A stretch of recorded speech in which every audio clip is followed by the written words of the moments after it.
तो ट्रांसफार्मर में हम जितनी इलेक्ट्रिकल एनर्जी देते हैं इनपुट में, तो आउटपुट में हमको उतनी एनर्जी नहीं मिल पाती है, क्योंकि इस प्रक्रिया के बीच में बहुत सारी एनर्जी जो है लॉस के रूप फॉर्म में कन्वर्ट हो जाती है। इसी को हम ट्रांसफार्मर लॉसेस कहते हैं। अब ट्रांसफार्मर लॉसेस कितने तरह के होते हैं? तो ट्रांसफार्मर के लॉस जो है दोस्तों मेन जो है दो तरह के होते हैं। एक हो गया आपका आयरन लॉस, इसको आप कोर लॉस भी बोल सकते हैं, है ना। और दूसरा जो मुख्य लॉस होता है वो होता है कॉपर लॉस। अब इन दोनों के बारे में आपको बताऊंगा। सबसे पहले हम लेते हैं आयरन लॉस के बारे में, है ना, कि आयरन लॉस क्या होता है। तो आयरन लॉस जो होता है दोस्तों वो फिक्स लॉस होता है ना, इसमें वेरिएबल नहीं होता है, फिक्स लॉस होता है। क्योंकि ट्रांसफार्मर में हम जो वोल्टेज देते हैं वो फिक्स रहती है, और फ्रीक्वेंसी जो है ट्रांसफार्मर की वो भी फिक्स रहती है ना। तो ये फिक्स लॉस में आता है। और जब कभी दोस्तों वोल्टेज में अप डाउन होगा, है ना, तब मतलब थोड़ा वो लॉस वो फिक्स मतलब जो है तो थोड़ा बहुत वो अंतर आ सकता, बाकी अपना फिक्स है लॉस में। और ये वोल्टेज के ऊपर डिपेंड रहता है दोस्तों। ये जो कोर लॉस है आपका, आयरन लॉस है, तो ये वोल्टेज के ऊपर डिपेंड रहता है।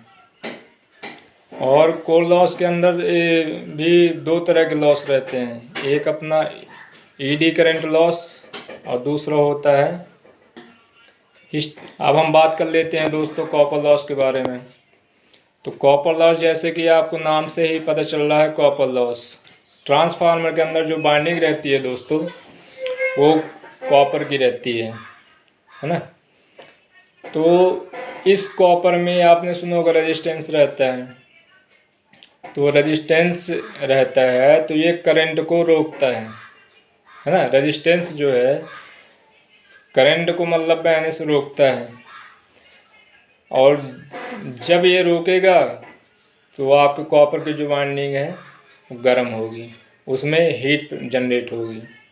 और ये जो दोस्तों अपना कॉपर लॉस है वो करंट पे डिपेंड रहता है ना। जैसे मान लीजिए 11,000 वोल्टेज आ रही है ना, 415 वोल्टेज निकल रही है, 440 वोल्ट निकल रही है, उसमें आपको लोड कनेक्ट होगा, बड़ी बड़ी मोटरें हैं, कुछ भी इक्विपमेंट्स आप मान लीजिए, तो वो तो लगातार मतलब एम्पियर जो है बढ़ता है घटता है, लोड के हिसाब से डिपेंड रहता है ना।